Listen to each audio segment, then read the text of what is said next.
The battle of the superheroes seems like it might have a new leader this year, as Doctor Strange 2 is now the #1 worldwide film of the year, besting The Batman. Let's talk about it. So last weekend we had a new Downton Abbey film, we had an Alex Garland horror film and Men coming out, but the big story was Doctor Strange 2. The Marvel juggernaut continues to move on. Doctor Strange 2 bested both those films in last week of contention.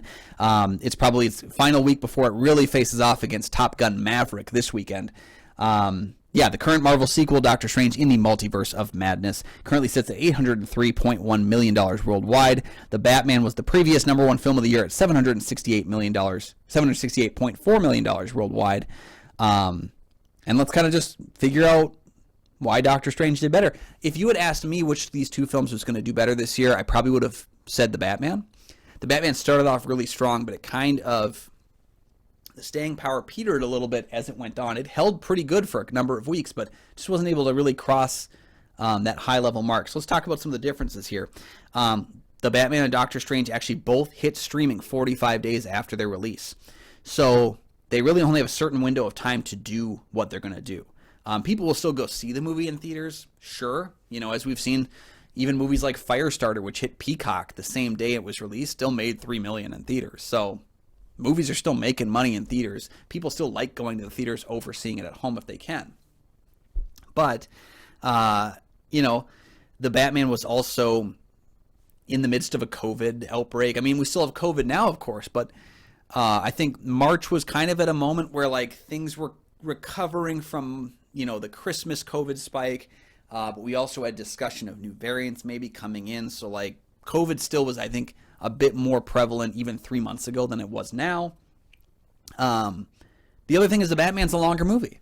3 hours means you can't get as many screenings after the big week. Because if you were like me and you saw the Batman screenings, I don't think there was a single other movie playing the night that I went and saw the Batman. It was playing every half hour at the theater we went to. We went to a pretty big theater, but it was playing every half hour on every single screen. And that's cool and everything, but after the first 2 weeks, you really can only devote 1-2 theaters to the Batman. 3 hours is going to take up more time. And it's also something that less screenings may have happened, but there was also, we were aware that Warner Brothers films are going to hit HBO 45 days later. If you were worried about taking your kid to a darker Batman movie, if you were worried about Robert Pattinson because you haven't seen his amazing work in Good Time and The Lighthouse, if you were worried about anything about the Batman, you could have thought to yourself, I'll catch it when it's on HBO. And then if it's good enough for my kids to watch, I'll watch it. There's that kind of question about that. But then at the same time, Doctor Strange 2 has been getting a lot of flack from parent groups for some of the horror elements in the film. I don't think it's as horrific as most of them are saying, but it's more horrific than I expected it to be. It's more horrific than I thought Disney would let it get. But it's still a Marvel movie, and it has that stamp, and I think people trust it. So that could have been the reason, too, as well. The darker tone of the Batman, it felt like it might have been, it's like Seven-inspired Batman. Might have been a lot for parents to consider taking their kids to. I think both films are comfortable enough with kids. I saw scary movies. I think Batman Returns is scarier than the Batman. So do with that what you will. But yeah, there's a lot of questions as to why the Batman didn't do as well as Doctor Strange. But the Marvel juggernaut is a successful formula. Every single Marvel movie seems to do pretty well, at least. I think the only ones that have ever underperformed, I'm pretty sure Eternals lost money.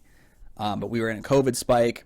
Again, knew it was going to be on Disney Plus, so they're probably losing money in the theatrical run, but probably getting some good money from their subscribers. It's a whole lot of questions about that. But yeah, I think following up Spider-Man No Way Home, a lot of people wanted to see how Doctor Strange in that film would translate to what was going on in this film. There was goodwill on Marvel's brand, and people really responded well to WandaVision when it came out last year. There's a lot of things that were going. I don't think it's so much that people were straying away from the Batman as they were straying towards Doctor Strange 2. Sam Raimi is a big name that can bring a lot of people in. And there was also that question of cameos. And I think cameos don't make a good movie. They don't make a bad movie good. They don't make a good movie bad. They can add a little bit of flavor. They can, cameos are really only one scene. They can change the dynamic for one scene, and that's about it.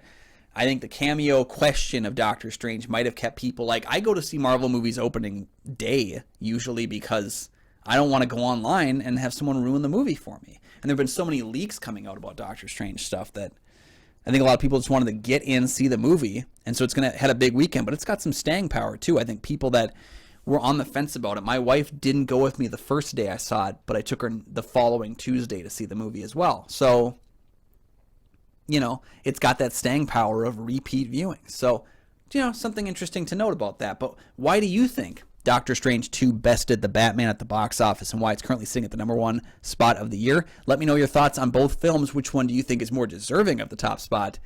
Down in the comments section. Keep me posted on that kind of stuff.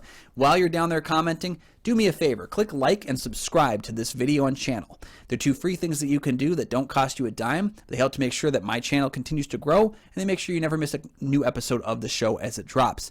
Thank you for joining me so much. Again, let me know your comments on this news bite down below. You can find my written reviews over at goatfilmreviews.com. You can also find Goat Film Reviews on Facebook. You can follow me personally at Letterboxd, Instagram, Twitter, at Almighty Goatman. And you can check out my other show, Kyle and Nick on Film, that I host with Nick Polatichuk from the St. Paul Filmcast. Every week we have new episodes Mondays, Thursdays, and Saturdays. And we pick a movie, break it down for a good half hour, and have some fun talking about it. All those links are down in the description. Thank you guys for joining me. We'll see you next time.